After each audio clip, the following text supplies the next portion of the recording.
Bonjour à tous, j'espère que vous allez bien. Je vous retrouve aujourd'hui pour une vidéo un petit peu spéciale puisqu'il va s'agir d'une vidéo challenge. Et c'est un challenge qui, je crois, est sorti il y a un moment sur les chaînes anglaises. Mais voilà, moi je suis pas du tout tombée dessus tout de suite. Et là j'en ai vu un récemment, donc c'était sur la chaîne de Jessie the Reader. Je vous mettrai bien sûr sa vidéo ici. Et c'est le challenge How Well Do I Know My Books, je crois.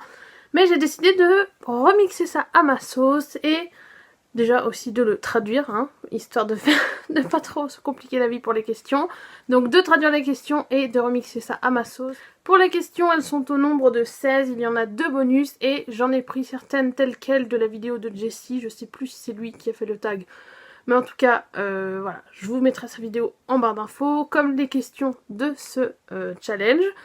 Et moi j'ai décidé de me focaliser sur ma palle puisque j'avais envie de me mettre au défi et de voir si la monstrueuse palle que vous voyez juste derrière moi, si je la connaissais bien ou si c'était vraiment parfois des achats un peu trop compulsifs, un peu trop pas réfléchis, si on peut dire ça comme ça. Pour les questions, comme je l'ai dit, je crois juste avant, il y en a 16 et pour chaque question correspondra un livre de ma palle. Et pour éviter la triche, puisque certaines questions font appel, par exemple, il va falloir que je dise ce qu'il y a sur la couverture ou que je précise certaines choses.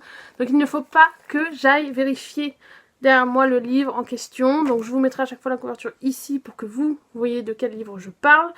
Et voilà, le but c'est que je ne sois pas influencée par le visuel en prenant le livre. Et donc j'ai demandé à 2 amis de me préparer ça sur des petits papiers. Donc voilà, je vais vous montrer ça. Si vous avez vu le vlog numéro 2, vous avez dû voir une petite partie de ça et de ma réaction pendant qu'elles étaient en train de choisir les livres dans la bibliothèque. Donc je remercie mes 2 amies Amandine et Lucie pour leur participation. Et donc voilà, comme vous pouvez le voir, il y a des petits papiers avec donc un livre par question. Elles ont noté le titre du livre et comme il y a certaines questions qui concernent les sagas, je leur ai demandé de noter, par exemple si c'est les Gardiens des Cités Perdues, de me noter juste Gardiens des Cités Perdues et pas de me noter Gardiens des Cités Perdues, tome 1, etc.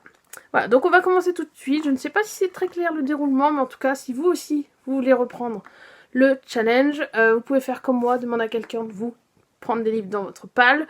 Ou éventuellement utiliser Livre Addict avec comment ça s'appelle, quand on peut faire piocher un livre au hasard dans la palle. Je vais y arriver. Voilà, mais il faut juste que ce soit quelqu'un d'autre que vous qui note forcément les livres qui sont tirés au sort, puisque forcément sur Livre Addict, quand on tire un livre au hasard, on voit tout de suite la couverture, le titre, etc. Et donc j'ai décidé de lire les questions avant de vous dire quel livre correspond, histoire d'éviter que je cogite et que je commence à réfléchir. Et histoire de vraiment voir si je connais ma palle. Donc c'est parti avec la première question qui est: de quoi parle ce livre? Nous avons donc le petit livre numéro 1 et il s'agit de Inaccessible. Donc normalement voilà, vous aurez la couverture ici. Alors Inaccessible, si je me souviens bien, c'est un livre qui parle d'une tour de 1000 étages. Et c'est une dystopie je crois. Et on va suivre un personnage qui habite, je sais plus si elle habite tout en haut ou tout en bas, mais en tout cas voilà. On va suivre un peu une histoire dans cette tour pleine d'étages avec les pauvres en bas, les riches en haut. Et je ne saurais pas vous en dire plus, mais je crois que je suis plutôt pas mal. Donc évidemment à chaque fois, j'ai oublié de le préciser, mais à chaque fois vous aurez bien sûr un petit signal, un petit quelque chose pour dire si j'ai réussi ou pas la question. Et j'ai hâte de voir donc au bout des 16 questions si j'ai réussi. Question numéro 2, quel est le genre de ce livre? Et donc j'ai pris le petit papier numéro 2. Il s'agit de La mémoire de Babel. Alors celui-là c'est facile, il s'agit de La passe miroir, le tome 3 de Christelle Dabos. Et je pense qu'on peut dire que c'est du fantasy fantastique. Je ne sais plus, moi je dirais plutôt fantasy. Ouais, fantasy, je suis même sûre, fantasy. Question numéro 3, version originale ou traduction. Donc j'ai mon petit papier numéro 3. Et il s'agit de L'héritage des rois passeurs. Alors si je me souviens bien, c'est de Manon Fargeton, je crois que je prononce bien. Et c'est donc une version originale puisque l'autrice est française. Question numéro 4, décrit la couverture. Alors le papier numéro 4, où il est? Il est là. Voilà, donc le 4, la voleuse de secrets. La voleuse de secrets, c'est quoi ça? Ah, je sais plus ce que c'est. La voleuse de secrets. Alors, si je ne dis pas de bêtises, Voilà, je pense que vous allez bien vous moquer de moi, si ce n'est pas ça. La voleuse de secret, je crois que c'est un livre qui est violet chez Lumen, et c'est Librairie Jumper, un truc comme ça. Donc la couverture est violette, il y a une demoiselle, je crois qu'elle a un chignon et qui tient un livre, et je crois qu'il y a des paillettes, des choses comme ça. Donc j'espère vraiment que c'est ça, parce que sinon, voilà, je ne sais absolument pas ce que c'est si ce n'est pas ça. Ensuite, question numéro 5, j'espère que ça se passera mieux par la suite, puisque là on a passé la première question où je galère. Question numéro 5, quel est le nom du personnage principal? Donc, le petit papier numéro 5 est ici. Et il s'agit de la reine du Tearling. Alors, je sais que c'est une fille, que son prénom commence par un K, mais alors après, je crois que c'est un truc comme Kelsey, voilà, un truc comme ça. Mais je pense que je suis sur la bonne voie. En tout cas, je vous mettrai bien sûr le nom du personnage quelque part par là, histoire que vous ayez la bonne réponse. Si, surtout, je dis n'importe quoi. Question numéro 6 maintenant, nomme un personnage secondaire. Ouh là là là là. Alors, le papier numéro 6, il est là.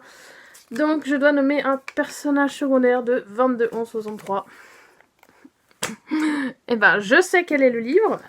C'est un livre sur l'assassinat de John Kennedy, avec essai de Stephen King, mais impossible de vous dire quel est le nom du personnage, d'un personnage secondaire. Impossible, même le personnage principal, je ne saurais pas vous dire. Voilà, donc ça aurait été un autre livre de la palle. Peut-être que j'aurais su vous dire, mais là, je sèche complètement. Je passe maintenant à la question numéro 7, poche ou grand format. Donc le petit papier numéro 7 est ici. Et l'attrape-cœur. Alors l'attrape-cœur, la version que j'ai, c'est la version poche. Et c'est de J.D. Salinger, un truc comme ça. Donc bien sûr, vous aurez la couverture comme d'habitude. Ça va, c'était facile. Je m'attendais à pire.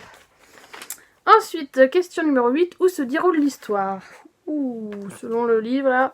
Alors, le petit papier numéro 8. Et je suis tombée sur Red Rising. Alors, Red Rising, si mes souvenirs sont bons, je crois que ça se passe sur la planète Mars. Ou un truc comme ça. Ouf. Je sais plus, je crois que c'est sur une planète et que c'est sur la planète Mars. D'où la couverture rouge. Oh là là là là là, je sais plus du tout. Bon, je crois que ce tag va vraiment montrer à quel point je connais à moitié ma palle. Mais voilà, donc pareil, vous aurez confirmation si c'est bien sur Mars ou si c'est absolument n'importe quoi ce que je viens de dire. Et je vais passer maintenant à la question 9. Est-ce que c'est une saga ou un one-shot? Le 9 est ici. Et je suis tombée sur les Chroniques des Elfes. Alors, les Chroniques des Elfes, si c'est bien celui auquel je pense, c'est une trilogie. Voilà, si c'est bien de Jean-Louis Fedjane, trilogie. Je passe maintenant à la question numéro 10. Donc, est-ce qu'il y a un résumé au dos du livre? Selon le livre, là, le petit papier numéro 10 est ici. Et je suis tombée sur Alone. Alors, Alone, ah oui, je vois lequel c'est. Alone, c'est chez Lumen. Donc, oui, je suis même sûre qu'il y a un résumé. Puisque j'ai déjà lu les 2 premiers tomes. Et normalement, le 3e est pareil. Question numéro 11. Est-ce que l'auteur utilise un nom de plume? Alors, le petit papier numéro 11. Micro. Alors, Micro, je crois que c'est le livre qui est rouge. Ça se trouve, c'est pas du tout ça. Hein, mais si c'est celui que je pense, eh bien, je crois que c'est le vrai nom des auteurs. Ça me dit rien, en fait. J'ai un doute. Je crois que je vois quel livre c'est, mais... Et je vous confirmerai sur... à l'image si c'était bien celui auquel je pensais. Ensuite, question numéro 12. Y a-t-il des citations ou des avis d'autres auteurs sur la couverture? Alors là, la question 12. Papier numéro 12. Alors, One of Us is Lying. Alors, je crois que oui, puisque c'est un paperback classique. Et je crois que devant, il y a une petite citation et à l'arrière avec, comme quasiment tous les paperbacks anglais. Donc, je crois que oui. Ensuite, on arrive à la question numéro 13. Est-ce que ce livre est dédicacé? Donc, le numéro 13. Legend. Alors, Legend, c'est de Marie-Lu. Et non, c'est un hardback. Donc, je crois pas qu'il soit dédicacé. Puisque j'achète rarement des hardbacks déjà dédicacés. Ou le seul que j'ai qui est dédicacé, c'est Marquer les ombres de Véronique Arros. Mais celui-là, non, il n'est pas dédicacé. Et enfin, la 14e question, avant d'arriver aux 2 questions bonus. Y a-t-il des illustrations ou des photos dans ce livre? Alors, petit papier numéro 14. Je suis tombée sur Towering, je ne sais pas comment ça se prononce. Heureusement, vous aurez la couverture. Donc, c'est une réécriture du conte de réponse et c'est écrit par Alex Flynn qui a aussi écrit Sortilège que je vous conseille à fond. Et normalement il n'y a pas d'image dedans parce que c'est comme Sortilège ou les autres livres d'Alex Flynn, il n'y a pas d'image en tout cas pas dans les éditions que j'ai choisies. Et maintenant je reviens aux questions bonus parce que je les ai mis en bonus parce que je les trouve quand même assez compliquées et une des deux c'est la question 16, je vous expliquerai ensuite. Donc la question 15 d'abord, en quelle année a été publié ce livre? Alors là vraiment ça va être c'est vraiment dur. Donc je ne sais même pas sur quel livre je suis tombée, mais je sais déjà que ça va être dur, sauf si je tombe sur... Ça dépend sur quoi je vais tomber. Et question 15, Alfbad. Ouh, Alfbad, je sais que c'est récent, je dirais... Là je pense que vous avez le droit quand même, si vous reprenez le tag et faites cette question, vous avez le droit à une estimation à 1 ou 2 ans près, hein, je pense que... À moins que vous connaissiez tous par cœur les dates de publication des livres, je dirais 2015, un truc comme ça. 2015 ou 2016 que j'ai commencé à voir ce livre. J'étais pas encore sur Bookstagram et Booktube. Donc ouais, 2015 ou 2016. Et enfin, la dernière question bonus, c'est la question 16. Alors celle-là, je l'ai mise vraiment pour moi parce que je sais. Et là, donc mes amis ont dû choisir exprès un livre à l'intérieur duquel j'avais noté quand je l'avais acheté, puisque à partir d'une certaine date, j'ai commencé à faire ça dans mes livres. Et donc, la question 16, c'est en quelle année as-tu acheté ce livre? Donc, voilà le dernier petit papier. Et je suis tombée sur le Trône des étoiles. Ah! Alors, je vois déjà lequel c'est. Il est rouge et... oh là là. Est-ce que je l'ai acheté cette année ou est-ce que je l'ai acheté l'année dernière? Je dirais que je l'ai acheté en 2018, parce que je crois pas que c'était cette année. Voilà. Parce que je sais que je devais faire une lecture commune avec Ludo de Prends un livre et détends-toi, mais je me demande si c'était pas à Noël que je l'ai acheté. Ouais, je vais dire 2018, si je me trompe. Encore une fois, vous le saurez ici. Voilà, c'en est donc tout pour ce petit challenge. J'espère qu'il vous aura plu. J'ai eu envie de tester un peu mes connaissances donc sur ma palle. Et je crois que je m'en suis plutôt bien sortie. Je vais aller quand même vérifier et je vous retrouve tout de suite. Voilà, donc je viens d'aller vérifier et je m'en sors avec un score de 13 sur 16. Donc je suis vraiment contente. Je pensais vraiment me foirer ou tomber sur des livres vraiment complètement... que j'avais complètement oublié en fait. Et je crois que ouais, franchement, je m'en suis vraiment bien sortie. Je referai sûrement, je pense, d'ici quelques mois ou peut-être l'année prochaine, ce challenge avec d'autres livres, puisque ça me permet comme ça de vous montrer des livres que je ne sors pas vraiment en fait, et que vous voyez juste en fond seulement. Donc je trouve ça assez intéressant. En tout cas, n'hésitez pas à reprendre ce petit challenge si le cœur vous en dit. Toutes les questions seront, comme je l'ai dit tout à l'heure, toutes juste en dessous en barre d'infos. Et surtout, pensez à venir me mettre le lien de votre vidéo dans les commentaires. J'irai voir ça avec grand plaisir parce que je suis toujours curieuse de voir si les gens connaissent leur palle aussi bien que j'ai réussi à le faire aujourd'hui. Voilà, je pense que ce serait pas le cas pour tous les livres. Je crois que j'ai eu de la chance aussi. Et voilà, je crois que je vous ai tout dit. N'oubliez pas de liker la vidéo si elle vous a plu, de vous abonner comme d'habitude pour voir les prochaines. Je vous souhaite à tous de très bonnes lectures et je vous dis à la prochaine. Salut!